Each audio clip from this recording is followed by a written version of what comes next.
paz, Senhor, meu amado, bem-vindo de volta à nossa escola bíblica. Nós estamos estudando então o livro de Miqueias. Portanto, pega a sua Bíblia, pega o seu caderno de estudos, ora ao Senhor, pede a Ele discernimento, entendimento, conhecimento, sabedoria. Pede a Ele proteção para que nós possamos desvendar dos seus mistérios. Como nós já havíamos começado a falar sobre a contextualização do livro de Miqueias, prosseguimos hoje falando da estrutura social e política.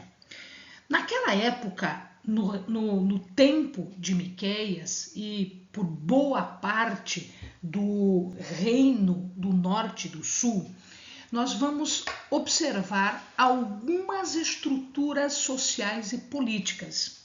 No reino do sul, em Judá, nós vamos ter rei, assim como existe no reino do norte também, e este rei no reinado do sul era um rei hereditário, portanto ele seguia a dinastia davídica, ou seja, eram descendentes de Davi. Isso não acontecia no reino do norte, porque lá havia alteração e alternância de tribos como reis, né, no reinado. De qualquer forma, os príncipes também existiam nos dois reinos, e estes príncipes nada mais eram do que aquelas autoridades, aqueles representantes das tribos e dos clãs. Portanto, eram hereditários também. Então, o filho primogênito sucedia a autoridade hereditária daquela tribo. Portanto, era hereditária do mesmo jeito que o rei era em Judá. O rei não era assim em Israel, mas era em Judá. Os sacerdotes de Judá também tinham uma linha hereditária, porque eles descendiam da tribo de Levi. E dependendo de quem eles eram descendentes, eles poderiam chegar ao sumo sacerdócio, porque eram descendentes da linhagem de Arão dentro da tribo de Levi. Isso não acontecia no reino do norte, em Israel. Por quê? Porque os levitas ficaram no reino do sul quando houve a divisão dos reinos.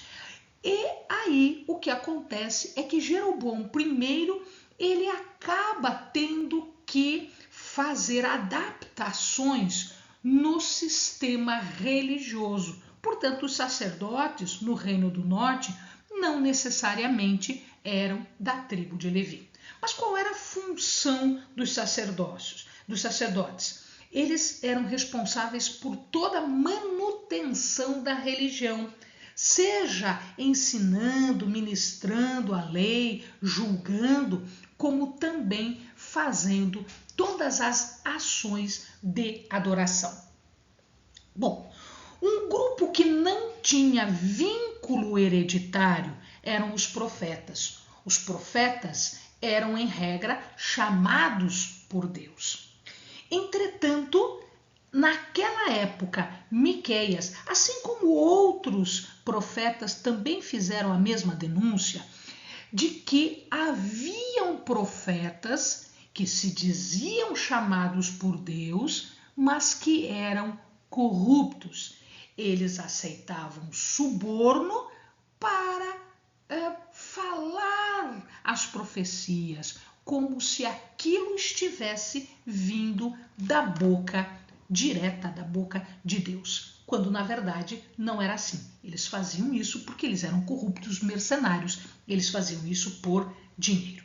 E estes não tinham nenhum vínculo com os seus ascendentes profetas, ou seja, o filho de um profeta não necessariamente seria um profeta.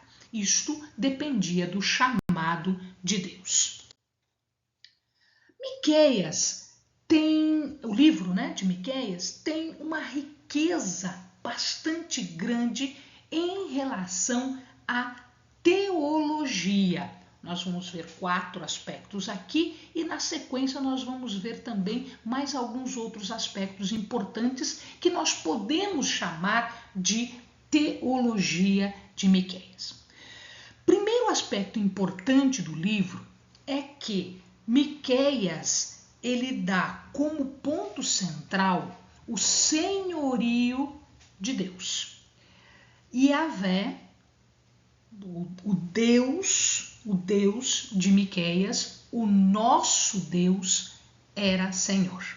Portanto, o Senhor, em toda a teologia, em todo o livro de Miqueias, o Senhor é chamado de nosso Deus. Portanto, ele era o Deus do povo e o povo pertencia a ele. Então, o senhorio era dele. Este Deus, que era único e que era poderoso, ele se autorrevelava. Portanto, quem é capaz de conhecer a Deus? Ninguém é capaz de conhecer a Deus. Nós conhecemos aquilo que Deus se deixa conhecer, aquilo que Deus revela por si para nós. E como é que Deus se revela? Deus pode se revelar nas palavras, mas também pode se revelar nas ações, no poderio que ele executa em relação às coisas materiais. Essa autorrevelação de Deus, essa revelação, ela é feita de que maneira? Ela é feita em relação à pessoa de Deus e à vontade de Deus. Então nós podemos conhecer Deus? Sim. Por quê? Porque ele se deixa conhecer. Naquilo que ele se deixa conhecer, nós podemos conhecer. E aí nós podemos conhecer a sua pessoa, ou seja, o seu caráter. Mas nós também podemos conhecer a sua vontade. Deus deixa muito claro, amado, qual é a sua vontade. Não somos nós que dizemos, Deus quer isso. Não, nós não temos que falar o que Deus quer. Deus revela a sua vontade, assim como ele revela a sua pessoa. Deus revela a sua pessoa em que maneira? Através do seu caráter. Ele é soberano, santo, justo e misericordioso. Ele é soberano no sentido de que ele é o Deus da história. Ele é o Senhor da história. Ele é aquele que constrói a história e que determina o futuro. Ele determina o que vai ser e o que não vai ser. Ele é soberano no sentido de que a sua vontade determina os acontecimentos. As coisas acontecem porque Deus permite, porque é da vontade de Deus que as coisas aconteçam. Mas Deus também é santo, Deus também é justo. E a santidade de Deus, ela vai afastar o pecado, a corrupção. Ela vai afastar a iniquidade. Deus não tolera o que não for justo, o que não for santo. Portanto, Miqueias está discutindo aqui no seu livro a questão da santidade de Deus, da exigência de Deus em santidade, inclusive a santidade daqueles que estão adorando-o. Porque se nós tivermos iniquidade, se nós tivermos pecado, haverá justiça. E a justiça de Deus, o julgamento de Deus, é que é descrito aqui no livro de Miqueias. Miqueias, assim como Oséias, assim como Naum, assim como Elias, Eliseu, assim como todos os outros profetas, os grandes e os pequenos, eles estão mostrando a santidade de Deus, que se for afrontada por um comportamento iníquo, por um comportamento corrupto, por um comportamento pecaminoso, desencadeará a sua justiça, ou seja, o seu julgamento. E é isso que nós vamos ver no livro de Miqueias, o julgamento de Deus por conta da corrupção do povo. Mas Miqueias faz agora uma comparação, uma relação entre essa justiça de Deus e a sua misericórdia. Ele é soberano, ele realiza a sua vontade e do jeito que ele quer realizar. E ele determinou aqui, no livro de Miqueias, que a ferida que foi causada pelos pecados do povo é incurável. E, portanto, se ela é incurável, ela precisa ser julgada e condenada.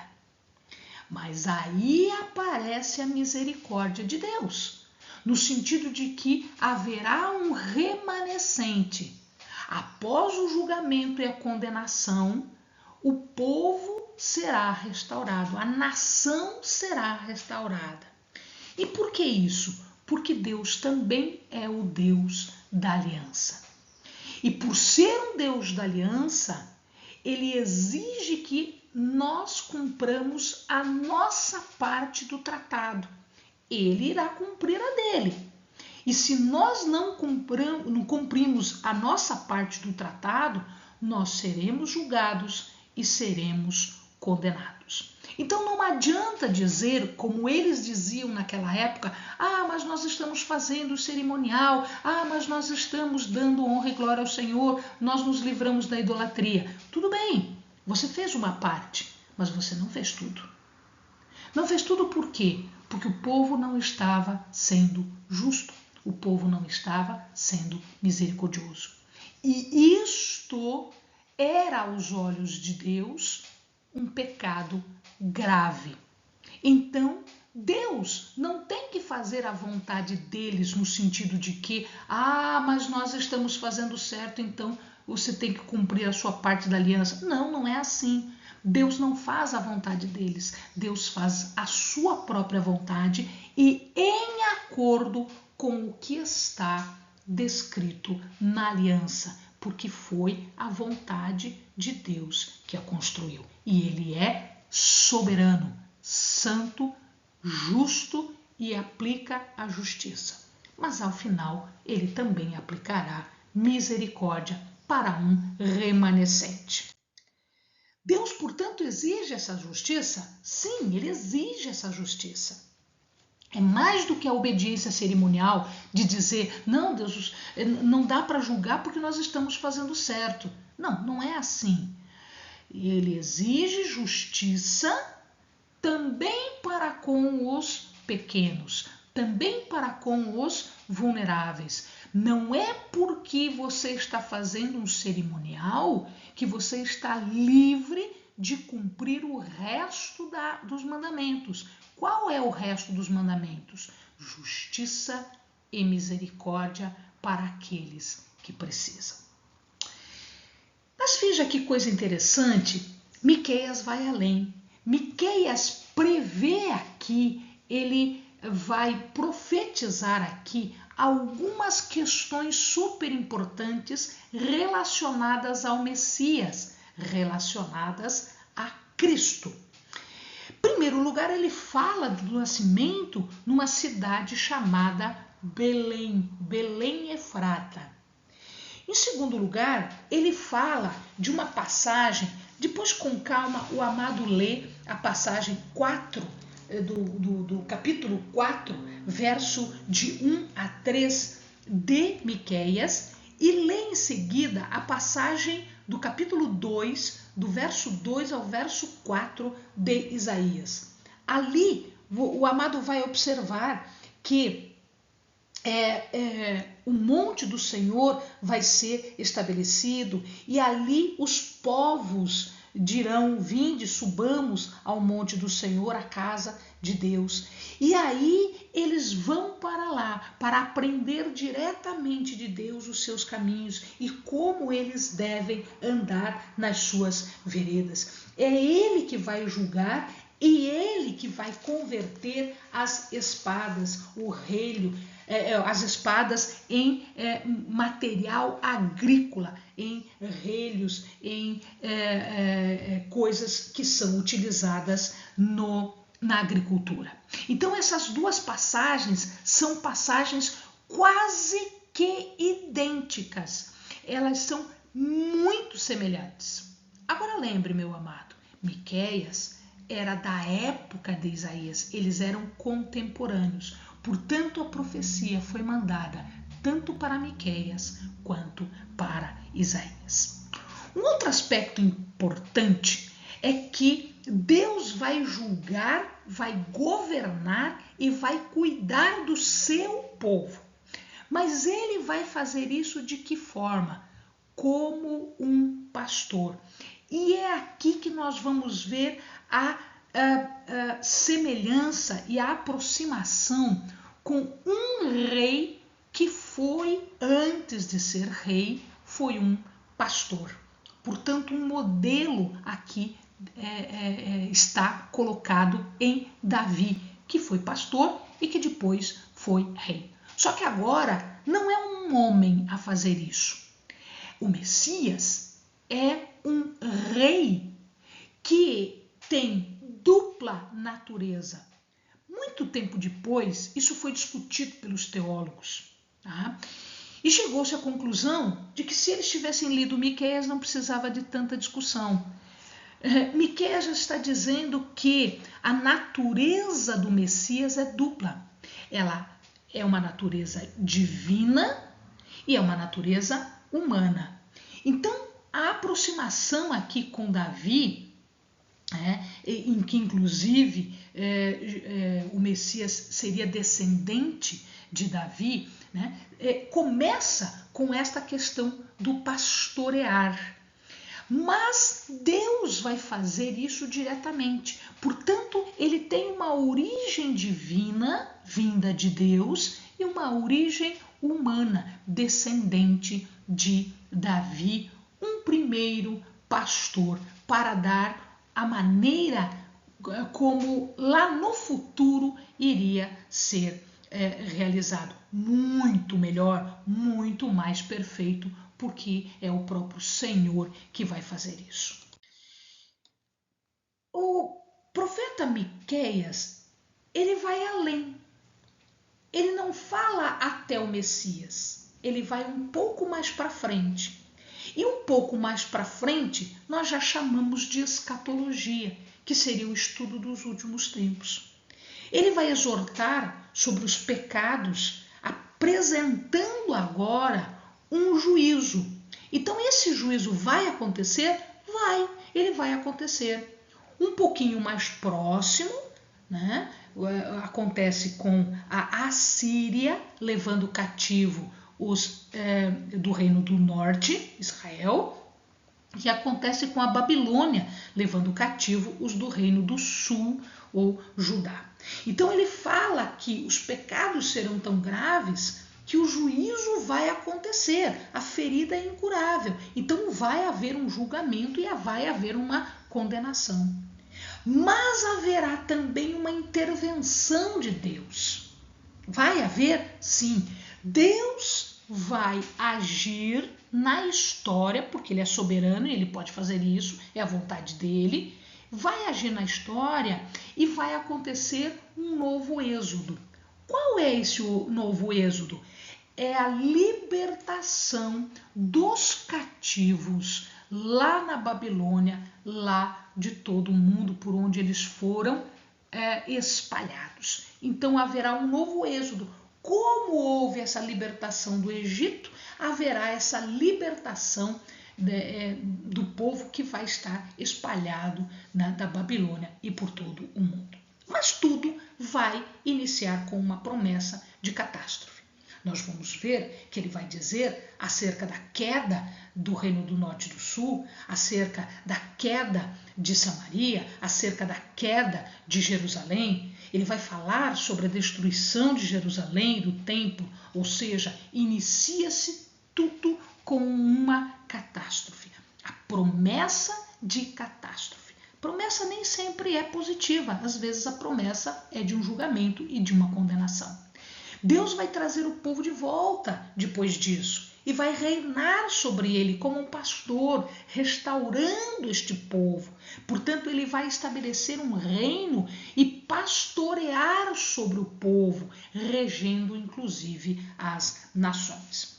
É super interessante aqui que, da mesma forma que outros profetas falaram sobre um dia específico, Miqueias também fala. Miqueias também fala do dia do Senhor, o dia do juízo ou o dia de Iavé, que é o dia do julgamento.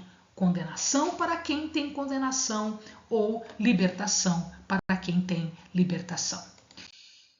E aqui, amado, nós fizemos um esquema mostrando as passagens com calma. Depois o amado para o vídeo e lê com calma aqui. Nós vamos ver todas essas passagens mais para frente. Então aqui nós temos as passagens e o que vai acontecer, né? Qual é a profecia e inclusive a data em que isto aconteceu. Bom, o reinado de Ezequias não é nem profecia porque ele estava lá, ele viveu essa época, né, até 693. A queda de Jerusalém em 605, quando Neco, que é o faraó do Egito, destrona Jeoacás em 597 e o cativeiro do rei Joaquim e dos oficiais de Nabucodonosor em 597. Ou seja, os oficiais de Nabucodonosor vão até Jerusalém e eles capturam Joaquim e capturam os oficiais e capturam os príncipes do povo. Em 586, a destruição específica do templo e de Jerusalém e levando todos os outros cativos também em 586. O retorno do exílio vai acontecer em 536. Inicia-se aqui o que ele chamou de reinado messiânico. Então aqui nós vamos ter, né, a libertação através do edito de Ciro. O reinado messiânico propriamente dito, nós não sabemos, porque isso não aconteceu ainda. Um novo ataque a Jerusalém, com vitória dos judeus, também não aconteceu ainda. E aqui uma diáspora posterior que nós também não sabemos quando vai acontecer. Então, aqui nós temos os acontecimentos proféticos, uma previsão de Miqueias. Amado, o livro de Miqueias, ele pode estar subdividido nestes itens todos aqui, nessas 9 etapas. Então, são 7 os capítulos e esses capítulos estarão subdivididos desta forma aqui, né? Uma introdução, um juízo contra as capitais, a reação em outros locais, o ambiente depois da reforma de Ezequias, a repreensão dos chefes e dos profetas, né? A futura era áurea, a promessa de um rei, o juízo contra Israel e a corrupção de Israel. Eu espero os amados nos próximos vídeos. Amém? Bons estudos!